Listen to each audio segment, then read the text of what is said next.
So this story, people are getting so mad at me. People are always mad at me. People love being mad at me. Andrew Tate. So Andrew Tate. I don't know how to feel about the Andrew Tate story. I hear a lot of accusations about human trafficking and considering, the Eliza Blue story and how it seems to be that human trafficking is now, and it's so crappy to say, in some circles, a bit of a buzzword at this point. It's like you have like prostitutes talking about how they've been human trafficked because they have a pimp. Let's not. Um, so Andrew Tate is still being detained in Romania. And first of all, I have to say, it is in some ways difficult to feel bad for him for this unlawful detainment, even though I do, because it is immoral, in my opinion, at this point. How he has been detained with no evidence given forth, and how, we'll get into this. It says court rules women who worked for Andrew Tate were brainwashed. These victims are coming out, victims, and, they're saying, in fact, we weren't victims. We're being labeled victims, but we're not.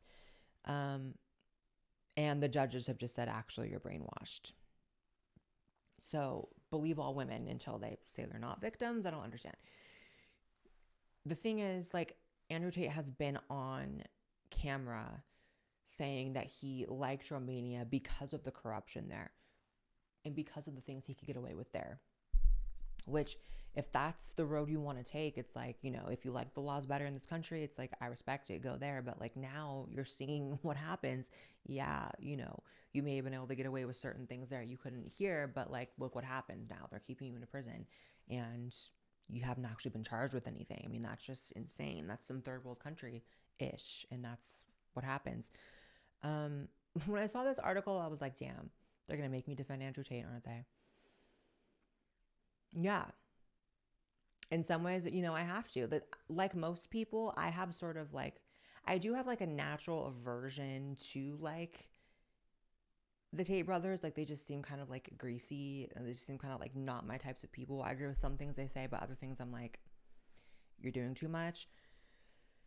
But it's like, there's no charges. He's being detained in what is said to be very inhumane conditions. The girls are saying they're not victims. The judge is telling them that they are. And it's kind of like, this episode of the Blaire White Project is sponsored by Green Chef. Green Chef is the #1 meal kit in eating well, with dinners that work for you, not the other way around. Their recipes have premium protein, seasonal organic produce, and sustainably sourced seafood. And with Green Chef, you are reducing your food waste by up to 38% versus grocery shopping.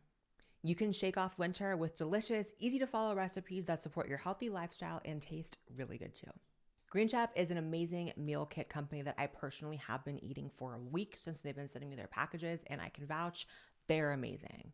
So go to greenchef.com/Blaire60 and use code Blaire60 for a 60% off plus free shipping. That is greenchef.com/Blaire60 and use code Blaire60 for 60% off plus free shipping. Thank you so much to Green Chef for sponsoring this episode of the Blaire White Project, and on to the podcast.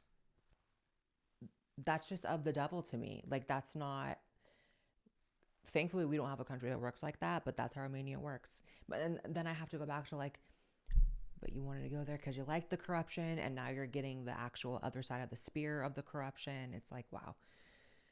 Again, in my mind, in the court of Blaire White, it's innocent until proven guilty. So we'll just see what happens. But as of now, there's no charges. As of now, girls are coming forward saying they're not victims. The judges are telling them that they are. And that just seems very unjust to me. I've heard word that this is going to end up being like an international trial, and that like human rights lawyers are getting on this because it's like it's verging on a violation of like international law, and like that'll be really interesting. But I've genuinely never seen anything like this. I mean, I guess I didn't know much about Romania before this story, and I still don't in many ways, but that's how y'all do over there. Y'all don't charge people, you just keep them in a prison, and you tell people that they're victims of a crime even if they say that they weren't. That's crazy. So, shout out to Andrew Tate. It's going to be very interesting to see what happens with that. That's some crazy ish. You know what's crazy? I've been very much like delving into like the manosphere recently. Not necessarily as like a fan of it, but the content is admittedly addicting. So I've been watching like Just Pearly Things. I've been watching a little bit of the Fresh and Fit podcast channel, and the content is so addicting because everyone's so ignorant. Like literally, like the Fresh and Fit, for example, it's like they bring on the dumbest hoes that say the dumbest stuff, but then half the stuff I like hear out of the Fresh and Fit people is like, y'all are dumb too. It's like, to me, it's like a whole circle of people who just come across as like insane.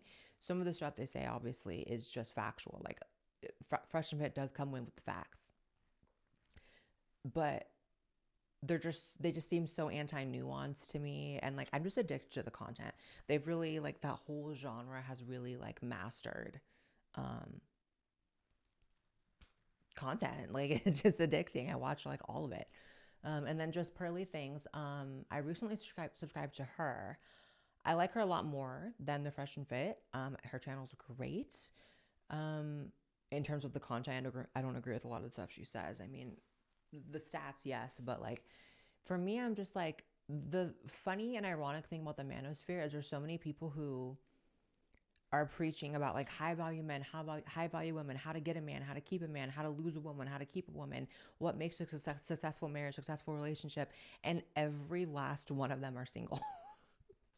It's like, how are all of y'all single, claiming to know the rules of the road? I just don't understand.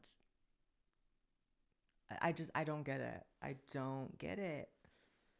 I mean, I guess it's kind of like this just is what it is. Shout out to the Manosphere. I do like Just Pearly Things. Her channel's fun. Parade launches underwear ad in sizes up to 5XL. You know, this is actually very sad. So I wanted to talk about this last week when the ice storm happened, so I'm a little late on the story, but it's just very sad, so I had to talk about it. This ad campaign that was released is egregious, you know. This Natalie F. Denishlian tweeted, "Healthy at any size is a complete and total lie. Even her shoes are begging her to stop. Where are her knees? Stop celebrating this." Agreed, you know. I mean, it literally looks as if she was strapped into these shoes. Like, this is not a person that is going to live past 40. And people can be mad about that. I didn't make it so. The sky is blue, my hair is brown. I didn't make it so. And it really is, you know, sometimes I think I'm in an upside down world because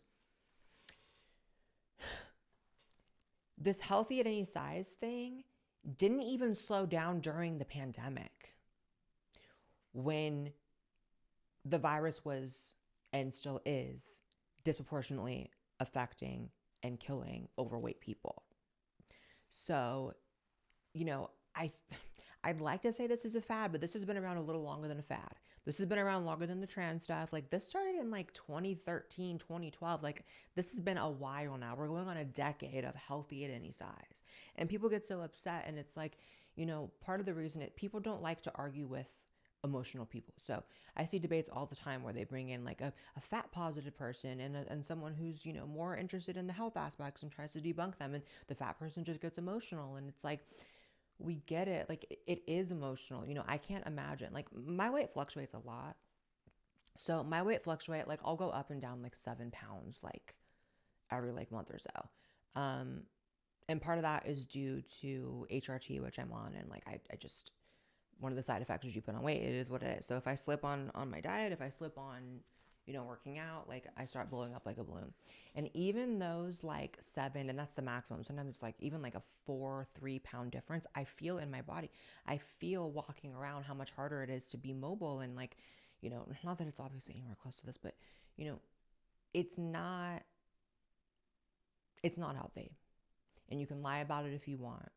But to me, it seems so much easier to just tell the truth and get healthy. Like, whenever I see posts on social media from like people who are rejecting this ideology and like they're in the gym and they're obviously very fat and they're saying that they're going to change it, it's like I always like get emotional because it's like, you know, that's what we need more of. And that mentality is like spat on. Like there are fat activists who say that you are actually fat phobic if you lose weight. It's like, ew, how dare you? And that's that, but that's how humans are though. That's that crabs in a bucket mentality. It's like you see someone like not be fat anymore, so now you have to be upset about it. It's like, ew. Anyways, I feel bad for this model. I'm not trying to make fun of her. I genuinely feel bad. Moving on. If you guys enjoyed that short clip from the podcast, make sure you guys subscribe to this channel as well as my main channel and watch the full episode, which will be somewhere on the screen.